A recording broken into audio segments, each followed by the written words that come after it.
کیسے ہیں آپ؟ خیریت سے ہیں؟ علیکم السلام، خیریت سے ہیں آپ؟ دانش بھائی، اللہ آپ کو عزت دے بہت. اور ٹھیک ٹھاک ہے حضرت؟ صحت ٹھیک ہے آپ کی؟ اللہ تعالیٰ کا بڑا احسان ہے، بہت مہربانی آپ کی. آپ سنائیں، آپ کے دوست احباب سب خیریت سے ہیں انشاءاللہ؟ جی بہت شکر آپ کی دعائیں. اچھا ادھر آپ جالندھر میں ادھر آپ کو بڑا گوشت ملتا ہے؟ کھا سکتے ہیں نہیں کھا سکتے؟ امرتسر میں نہیں، آپ پورے پنجاب میں نہیں ہے تو ادھر دلی سائڈ مل جاتا ہے، دلی اور یو پی اتر پردیش کی طرف. گاؤں میں تو آپ اپنا تو ذبح کر سکتے ہیں، ہم نہیں کر سکتے، منع کریں گے لوگ فسادات. نہیں ایکچولی کیونکہ مسلم ہے نہیں نا ادھر، تو ادھر ہے اچھا جو بارڈر ایریا سائڈ پڑتا ہے ہمارا، وہاں کرسچنس کرتے ہیں لیکن وہ جھٹکا کرتے ہیں، تو وہ تو خیر ہم کھا نہیں سکتے. ہاں آپ اچھا صحیح ہے. اچھا چلیں، اللہ آپ کو سلامتی دے. حکم کریں. اچھا جناب، میں نے نا ایک 2-3 سوال ہے میرے، آپ ٹائم دیجیے تھوڑا. ایک جو سورہ تحریم کی جو پہلی آیت ہے، جی سورہ تحریم کی جو پہلی آیت ہے، اس میں حضور کو اللہ نے فرمایا کہ آپ وہ چیزیں اپنے پر کیوں حرام کر رہے جو آپ کو حلال کی ہوئی ہیں. وہ جو اس کے آگے جو طلاق والی آیت ہے وہ اس سے ریلیٹڈ ہے یا الگ ہے؟ وہ اس طرح ہے کہ اس سے آگے جو طلاق ہے وہ اس طرح ہے نا کہ میں آپ کو نکال دوں کہ اگر آپ ان کو طلاق دے دیں اللہ آپ کو ان سے بہتر ازواج نصیب کرے گا نا، وہ اس طرح ہے، اسی کی طرف اشارہ کر رہے ہیں. ہاں تو اللہ نے جو اپنے آپ پہ رسول صلی اللہ علیہ وسلم نے اپنے آپ پہ حرام کیا تھا، وہ اس طرح کیا تھا کہ انہوں نے کہا تھا کہ میں ان کا ایک کنیز ہے، ان کا کنیز کا نام ہے ماریہ قبطیہ، ٹھیک ہے نا، اور رسول اللہ صلی اللہ علیہ وسلم نے قسم کہا تھا کہ میں اب اس کے پاس نہیں جاؤں گا، اس کے پاس نہیں جاؤں گا، یا مثلا زینب بنت جحش ہے یا ماریہ ہے، اس کے پاس نہیں جاؤں گا. تو اللہ تعالیٰ نے یہ کوئی عتاب نہیں، اللہ پہلے میں یہ توضیح دے دوں، وضاحت کروں، یہ اللہ تعالیٰ کی جانب سے کوئی کرٹیسزم نہیں ہے کہ آپ نے ایسا کیوں کیا، غلط کیا ہے، ٹھیک ہے. اللہ کی جانب سے یہ کیا ہے، ایک سمپتھی ہے، سمپتھی یعنی ہمدردی ہے کہ آپ کو ایسا کیوں کرنا پڑا ہے، کیونکہ یہ کوئی شرعی طور پر اگر کوئی چیز آپ انسان پہ آپ حرام کریں نا، مثلا میں پانی پینا جائز ہے یا چائے پینا جائز ہے، میں فتویٰ دے دوں کہ حرام ہے، یہ جو ہے یہ بہت بڑا گناہ ہے. رسول اللہ صلی اللہ علیہ وسلم اللہ کے حلال کو حرام نہیں کر سکتے، حرام کو حلال نہیں کرتے، وہ اللہ کا حکم ہے، وہ اللہ کی جانب سے ایمانداری کے ساتھ ڈیلیور کرتے ہیں، میسج کو پہنچاتے ہیں. تو رسول اللہ صلی اللہ علیہ وسلم نے اپنے لیے اب بالکل آپ قسم کھا سکتے ہیں بھائی کہ میں آج کے بعد دال نہیں کھاؤں گا. بھائی کوئی ضروری تو نہیں کہ آپ دال کھائیں، ٹھیک ہے، آپ زندگی بھر ایک چمچہ بھی دال نہ کھائیں نا، کوئی آپ نے حرام نہیں کیا. اگر آپ قسم کھائیں کہ میں نے دال کھانی نہیں، وہ ٹھیک ہے، اب جب آپ دال کھائیں گے تو اس سے پہلے آپ کو کفارہ دینا ہوگا، ٹھیک ہے نا، کیونکہ آپ نے قسم توڑ سکتے ہیں. تو رسول اللہ صلی اللہ علیہ وسلم نے ایک چیز جو ان کے لیے جائز ہے اس کو اپنے لیے حرام کیا، حرام کیا نا، قسم کہا ہے کہ میں بچا نہیں لاؤں گا. اب اس کو توڑنے کا طریقہ کیا ہے؟ توڑنے کا طریقہ یہ ہے کہ وہ کیا کریں، کفارہ دے دیں. اللہ نے کہا تھا کفارہ دے دیں.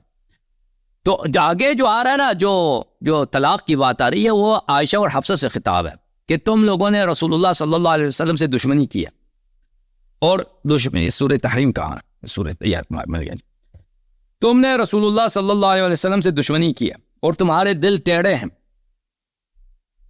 اگر یہ آپ کو طلاق دے دیں تو اللہ آپ سے بہتر ازواج ان کو نصیب فرمائے گا، ٹھیک ہے نا. وہ یہ ہے ان تتوبا الی اللہ، یہ خطاب کس سے ہے؟ عائشہ اور حفصہ سے، کہ تم دونوں توبہ کرو، اگر توبہ کرو تمہارے لیے بہتر ہے. کیوں؟ فقط صغت قلوبکم، کیونکہ تمہارے دل حتماً بے شک تمہارے دل ٹیڑے ہو چکے ہیں. اچھا، وَإِن تَظَاهَرَ عَلَيْهِ فَإِنَّ اللَّهُ مَوْلَاهُ جِبْرِيلُ وَصَالِحُ الْمُؤْمِنِينَ، اور اگر تم دشمنی کرو رسول اللہ صلی اللہ علیہ وسلم سے تو اللہ اور جبرائیل اور صالح المؤمنین یعنی علی علیہ السلام، امیر المؤمنین علیہ السلام، یہ پیغمبر کے یہ ساتھ ہیں، ٹھیک ہے نا. اچھا، والملائکۃ بعد ذلک ظہیر، اور ملائکہ بھی ساتھ دینے والے ہیں.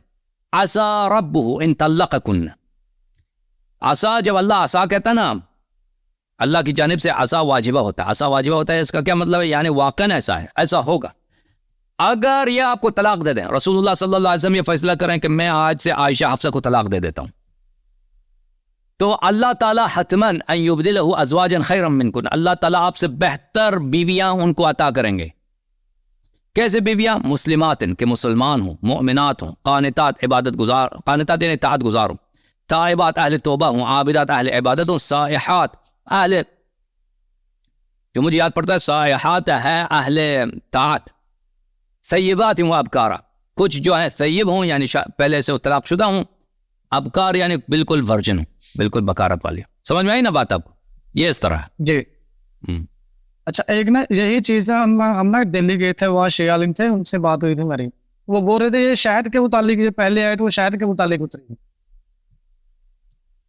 دیکھیں شہد کے متعلق اتری ہے، میں آپ کو بتا دیتا ہوں، یہ بخاری میں یہی ہے کہ شہد کے متعلق اتری ہے، ٹھیک ہے نا، کہ رسول صلی اللہ علیہ وسلم وہاں پہ گئے تھے، وہ وہاں پہ شہد کھاتے تھے. پھر عائشہ اور حفصہ کا یہی ہے. بھائی بخاری مسلم چھوڑو، آپ اپنا بتاؤ یار. ہاں اپنا بتاتا ہوں، ٹھیک ہے، وہ میں ابھی بتاتا ہوں. یا شیعہ کتابوں میں یہ جو ہے نا، یہ شہد کا مجھے یاد نہیں آتا کہ شیعہ کتابوں میں شہد کی کہانی ہو. بہرحال عائشہ حفصہ نے اذیت کیا تھا نبی صلی اللہ علیہ وآلہ وسلم کو، نبی صلی اللہ علیہ وسلم کو اذیت کیا تھا.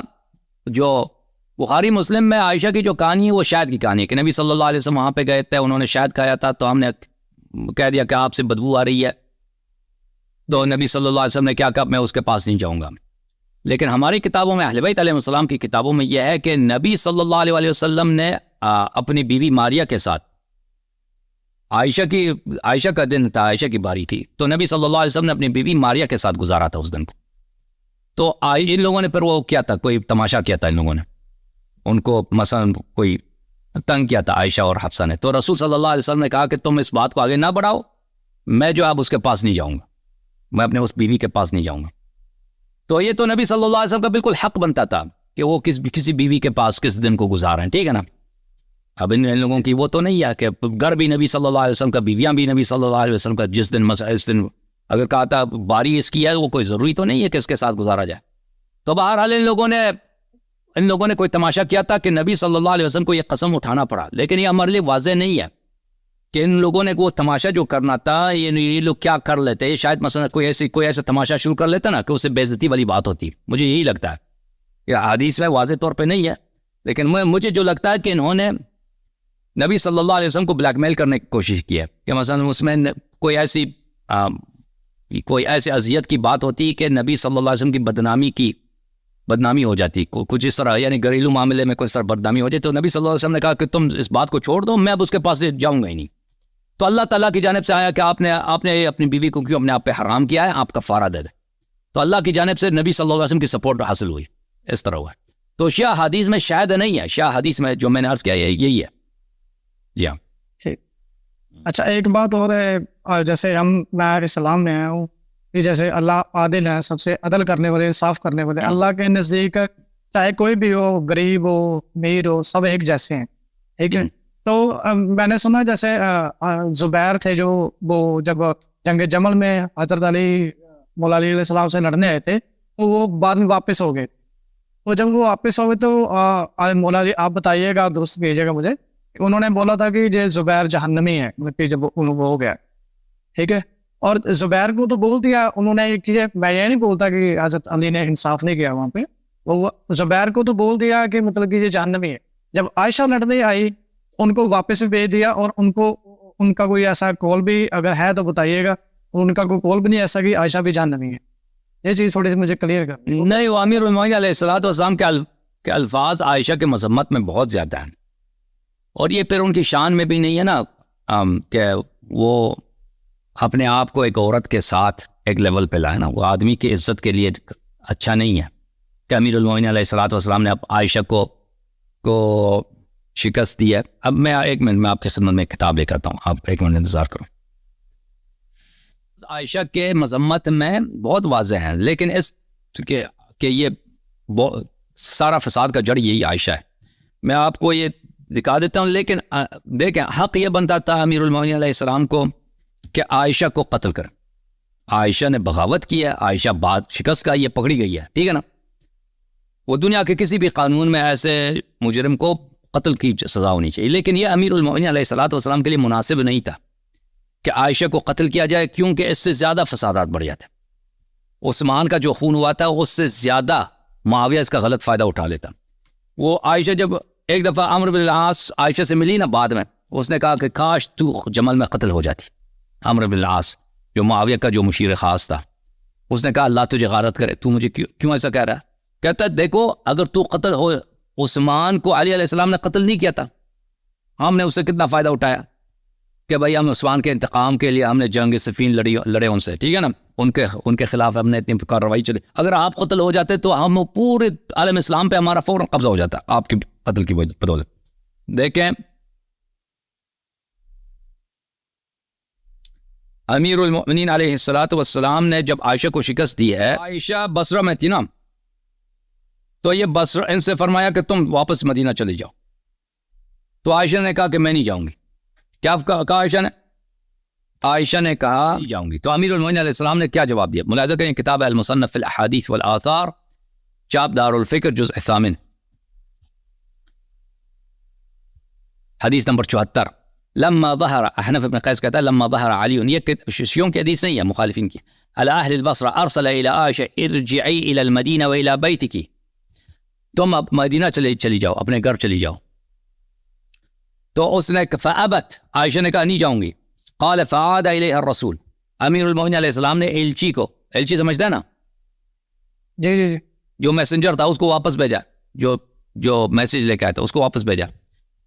واللہ لترجعن او لابعثن الیک نسوة من بکر بن وائل معهن شفار حداد یاخذنک بها فلما رأت ذلك خرجت. امیر المؤمنین علیہ السلام نے فرمایا کہ واپس چلی جاؤ، اللہ کی قسم میں اپنے شیعہ قبیلے کے عورتوں کو وہاں پہ بھیج دوں گا، ان کے پاس جو ہے وہ جو لوہار ہوتا ہے نا، چمٹی ہوتا ہے، چمٹی سمجھتا ہے نا آپ، پنجابی چمٹی بولتے ہیں نا، جو گرم چیز کو چمٹا ان کے چمٹے سے اٹھا کے تجھے وہ عورتیں مار کے تجھے اونٹنی پہ بٹھا کے تجھے زبردستی بھیج دیں گے، ٹھیک ہے نا. تو عائشہ نے جب یہ سنا کہ اب مار پڑے گی تو آرام سے اٹھ کے چلی گئی مدینہ. تو امیر المؤمنین علیہ الصلوۃ والسلام نے عائشہ کی بڑی مذمت کیا، ٹھیک ہے نا، وہ قرآن کی آیات اس کے لیے کافی ہیں. اللہ آپ کا بھلا کرے. جی مزید بولیں. نہیں ایسے جیسے معاف کیجیے، جیسے میں اپنے دوست بابا ان سے بات کرتے ہیں، جب ہم وہ بول رہے ہیں کہ مطلب کہ یار اگر حضرت علی نے ان کو کچھ بات میں بولا نہیں، جیسے یہ تو بات ہوگی پہلے چمٹے والی بات پہلے بھی سنی، انہوں نے اگر کوئی ان کا کوئی رد عمل نہیں تھا ان کے خلاف، تو ہم ان کے بارے میں کیوں بات کریں؟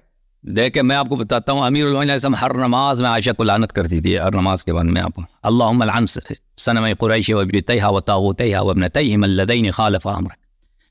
میں آپ کو دکھا دیتا ہوں، ایک منٹ مجھے مل جائے دعا. علیہ السلام ہر نماز میں لعنت کرتے تھے، ہر نماز کے بعد. یہ کتاب بحار الانوار جلد نمبر 82 چاپ دار حیات ترات. اب اس کتاب میں آپ کو لے کے چلتا ہوں میرے بھائی، صفحہ نمبر 260، ٹھیک ہے، 260 امیر عبداللہ ابن عباس کہتا ہے کہ امیر المؤمنین علیہ الصلوۃ والسلام یہ دعا قنوت میں پڑھتے تھے اور فرماتے تھے ان الداعی بحی کرامی مع النبی صلی اللہ علیہ وآلہ فی بدر و احد و حنین ب1000 سنہ. اس دعا کو پڑھنے والا اس شخص کی طرح ہے جو بدر و احد میں نبی صلی اللہ علیہ وسلم کے ساتھ ہو اور اسے 1 ملین تیر، 10 لاکھ تیر اسلام کی حمایت کے لیے پھینکے. ایسے دعا ہے. دعا کے الفاظ یہ ہے، اللہم لعن، اے اللہ لعنت کر، صنمی قریش کے 2 بتوں کو، وجبتیہا اور ان کے 2 لیڈروں کو، وطاغوتیہا اور ان کے 2 شیطان کو. قریش کے 2 شیطان، دو ابلیس اور ان کے 2 امام جو ہیں، وہ افکیہا قریش کے 2 جھوٹے لیڈر، وابنتیہما ان کے 2 بیٹیوں کو، اللذین خالفا امرک ان دونوں نے تیرے حکم کی مخالفت کی، وانکرا وحیک وجعدا انعامک وعصیا رسولک وقلبا دینک وحرفا کتابک وعطلا احکامک. واضح اشارہ کس کی طرف ہے؟ بہت واضح، ٹھیک ہے نا، ان کی 2 بیٹیوں کو. ہاں باپ بیٹی دونوں پہ لڑا. جی ایک لاسٹ چیز پوچھنی تھی آپ سے. حضرت علی مولا علیہ السلام جب دنیا سے جانے لگے ہیں تو وہ حضرت حسن کو خود ان کے نومینیٹ کر کے گئے تھے. بالکل خلافت کے لیے، بالکل وصی بنا کے. چلیے بہت شکریہ بھائی، بہت شکریہ. Thank you. اللہ آپ کو جزائے خیر، اللہ آپ کو بہت عزت. اتنے سوالات کا جواب دینا پڑتا ہے. میں آپ کا خادم ہوں. تھینک یو سر، اللہ آپ کو جزائے خیر دے. میں آپ کو وہ دکھا دوں حدیث اگر مجھے مل جائے بھی، امام حسن علیہ السلام. یہ دیکھیں، یہ کتاب الوصول من الکافی للکلینی رحمۃ اللہ علیہ، جز نمبر 1 چاپ دار الکتب الاسلامیہ، صفحہ نمبر 297. امام حسن علیہ الصلوۃ والسلام کی امامت کے نصوص. روایت یہ ہے سلیم بن قیس سے میں کہتے ہیں کہ میں خود وہاں پہ موجود تھا راوی کہ جب امیر المؤمنین علیہ السلام نے امام حسن علیہ السلام کو اپنا وصی بنایا. شہدت وصیۃ امیر المؤمنین علیہ السلام حین اوصى الی ابنہ حسن واشهد علی وصیۃ الحسین, اور امام حسین علیہ السلام کو شاہد بنایا, محمد حنفیہ کو شاہد بنایا, وجمیع ولدہ, اور سب اپنے تمام بیٹوں کو بلایا. 18 بیٹے تھے امیر المؤمنین, سب بیٹوں کو بلایا میرے مولا امیر المؤمنین علیہ السلام نے, سب کو شاہد بنایا. ورؤساء شیعتہ واہل بیت, اہل بیت کے جتنے اہل بیت تھے رشتہ دار تھے سب کو بلایا, اور شیعوں کے جتنے متنفذین تھے, جتنے شیعوں کے سردار وغیرہ تھے سب کو بلایا, بڑے بڑوں کو. ثم دفع الیہ الکتاب والسلاح وقال لابنہ الحسن, اب سلاح رسول صلی اللہ علیہ وسلم جتنی کتابیں تھیں رسول اللہ صلی اللہ علیہ وسلم وہ سب امام حسن علیہ السلام کے حوالے کیا, اور فرمایا یا بنی امرنی رسول اللہ صلی اللہ علیہ وسلم, میرے فرزند رسول اللہ صلی اللہ علیہ وسلم نے مجھے حکم دیا تھا کہ جب میرا آخری وقت آ جائے تو یہ میں سب آپ کے حوالے کر دوں, کہ میں رسول اللہ صلی اللہ علیہ وسلم نے مجھے حکم دیا تھا کہ میں جب میرا وقت آ جائے تو آپ کو میں اپنا وصی بنا دوں, اور میں اپنے ساری کتابیں جو رسول اللہ صلی اللہ علیہ وسلم نے لکھائی ہیں, کتب نبوت اور سلاح نبی صلی اللہ علیہ وسلم, یہ سب آپ کو جیسے پیغمبر نے مجھے دیے تھے وصی بنایا تھا, میں آپ کو اسی طرح وصی بنا دوں. پھر فرمایا کہ جب آپ کا وقت آ جائے تو اپنے بھائی امام حسین علیہ السلام کو بنا دینا. پھر امام حسین علیہ السلام سے کہا جب آپ کا وقت آ جائے تو اپنے بیٹے امام علی سجاد علیہ السلام کو بنا دینا. ٹھیک ہے نا میرے بھائی.